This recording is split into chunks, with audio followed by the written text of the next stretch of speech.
we have to talk about the extremely high temperatures, because if you just set something on fire, it's not going to do what happened out at Sodom and Gomorrah. It burns so quickly.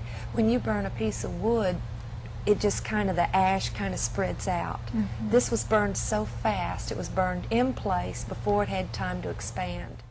Well, there is a word for this, and it's called thermal ionization, and it can apply to many different processes, but in this case, it requires extreme heat, almost like a nuclear reaction, but it's not nuclear. It's a reaction that actually causes ions and things like that to switch around. And if you will look at the layering in here, this is the result of an extremely high temperature flash fire, where all the elements in the substances being burned were separated out by atomic weight. This caused them to settle in layers. And here you can see the layers, and it's a strange phenomenon. We don't see it anywhere else. I especially like this picture because it looks like a piece of structure that tried to collapse while it was being burned up. It was burned up so fast that in the process of collapsing, it was frozen in time. This picture here is absolutely incredible. Nothing could have caused this except the ionizing effect of a flash fire in excess of thousands of degrees. In an instant, the fire swirled and froze again in time.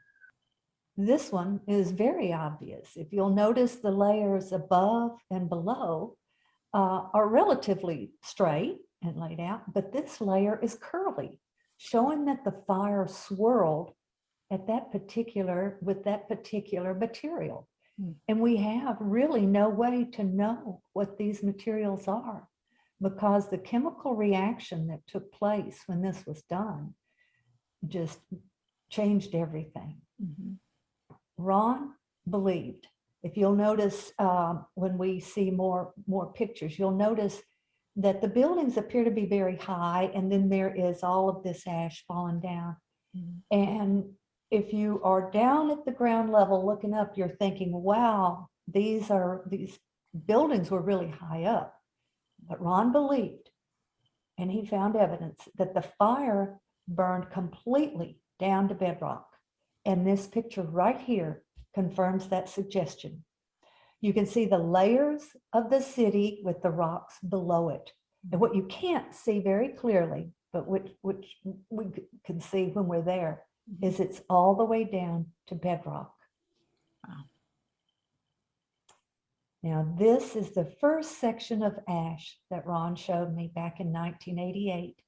And I believe this one is very near the road, and it really captured his attention. He had found this before I even met him. And I think this is what caused him to take a closer look at these things, and he's going to talk about it. Of Sodom and Gomorrah, and as you can see, the wind has swirled this and stacked it. Tremendous heat. Abraham said, or the writer of the book of Genesis said, that the smoke of the valley rose up like the smoke of a furnace.